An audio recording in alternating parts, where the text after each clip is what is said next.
Thank you very much, Mr. Chairman. Much has happened since our last public hearing on July 21st. As the Chairman mentioned, we've received new and voluminous documentation from the Secret Service, which we continue to analyze. We've received new witness testimony, including about efforts to obstruct our investigation and conceal key facts. And according to public reporting, the Department of Justice has been very active in pursuing many of the issues identified in our prior hearings. Our committee may ultimately decide to make a series of criminal referrals to the Department of Justice, but we recognize that our role is not to make decisions regarding prosecution. The preamble to our Constitution recites among its purposes to, quote, establish justice, and our nation's judiciary and our U.S. Department of Justice have that responsibility. A key element of this committee's responsibility is to propose reforms to prevent January 6th from ever happening again. We've already proposed, and the House has now passed, a bill to amend the Electoral Count Act to help ensure that no other future plots to overturn an election can succeed. And we will make further specific recommendations in our final report, based in part on the evidence you will hear today. Our hearings last summer began with an outline of President Trump's multi-part plan to overturn the 2020 presidential election. We then proceeded to demonstrate each of these elements in detail, with more than 20 hours of evidence. Today, we will see new evidence, but as the Chairman said, we will also synthesize evidence you've seen before. The vast weight of evidence presented so far has shown us that the central cause of January 6th was one man, Donald Trump, whom many others followed. None of this would have happened without him. He was personally and substantially involved in all of it. Exactly how did one man cause all of this?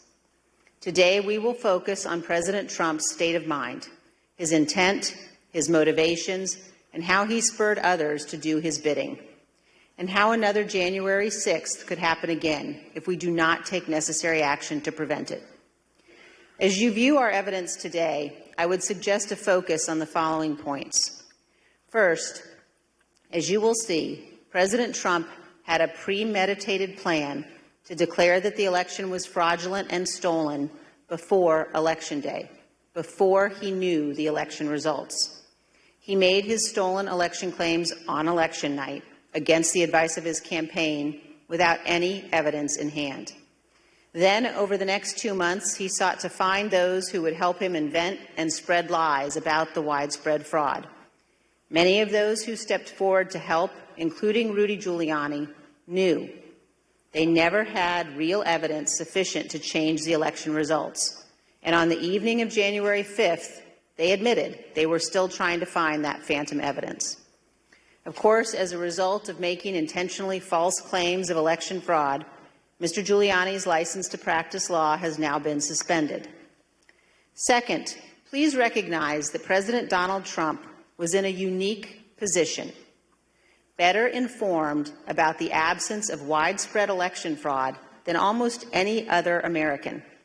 President Trump's own campaign experts told him that there was no evidence to support his claims. His own Justice Department appointees investigated the election fraud claims and told him point blank they were false. In mid-December 2020, President Trump's senior advisors told him the time had come to concede the election. Donald Trump knew the courts had ruled against him. He had all of this information, but still he made the conscious choice to claim fraudulently that the election was stolen, to pressure state officials to change election results, to manufacture fake electoral slates, to attempt to corrupt our Department of Justice, to summon tens of thousands of supporters to Washington. Knowing that they were angry, knowing that some of them were armed, he sent them to the Capitol. Then, as the riot was underway, he incited his supporters to further violence by publicly condemning his vice president. And then he refused for hours to disband his rioting supporters and instruct them to leave the Capitol, even when he was begged repeatedly to do so. None of this is normal or acceptable or lawful in our republic.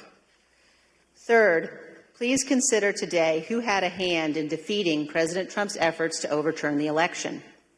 Vice President Pence, Bill Barr, Jeff Rosen, and others at the Department of Justice, state Republican officials, White House staff who blocked proposals to mobilize the military to seize voting machines and run new elections, our Capitol Police, aided by the Metropolitan Police, other federal law enforcement, and our National Guard, who arrived later in the afternoon.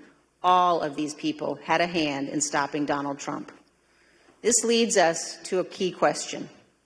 Why would Americans assume that our Constitution and our institutions in our republic are invulnerable to another attack? Why would we assume that those institutions will not falter next time? A key lesson of this investigation is this: our institutions only hold when men and women of good faith make them hold, regardless of the political cost. We have no guarantee that these men and women will be in place next time. Any future president inclined to attempt what Donald Trump did in 2020 has now learned not to install people who could stand in the way. And also, please consider this. The rulings of our courts are respected and obeyed because we as citizens pledge to accept and honor them. Most importantly, our president, who has a constitutional obligation to faithfully execute the laws, swears to accept them. What happens when the president disregards the court's rulings as illegitimate, when he disregards the rule of law? That, my fellow citizens, breaks our republic. Finally, as you view the evidence today, also consider this. President Trump knew from unassailable sources that his election fraud claims were false. He admitted he had lost the election.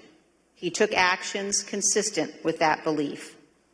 Claims that President Trump actually thought the election was stolen are not supported by fact and are not a defense. There is no defense that Donald Trump was duped or irrational. No president can defy the rule of law and act this way in a constitutional republic, period. Mr. Chairman, our nation's federal judges are sworn to do impartial justice, to preserve our Constitution and preserve our Union. Dozens of these judges have been addressing January 6th cases, and many have given us plain, unmistakable warnings about the direction of our republic. Let me read from one judge's statement given at a recent sentencing hearing. Quote, "High-ranking members of Congress and state officials who know perfectly well the claim of fraud was and is untrue, and that the election was legitimate, are so afraid of losing their power they won't say so. It has to be crystal clear that it is not patriotism, it is not standing up for America, to stand up for one man who knows full well that he lost, instead of the Constitution he was trying to subvert." Mr. Chairman, the violence and lawlessness of January 6th was unjustifiable. But our nation cannot only punish the foot soldiers who stormed our Capitol. Those who planned to overturn our election and brought us to the point of violence must also be accountable. With every effort to excuse or justify the conduct of the former president, we chip away at the foundation of our republic. Indefensible conduct is defended, inexcusable conduct is excused.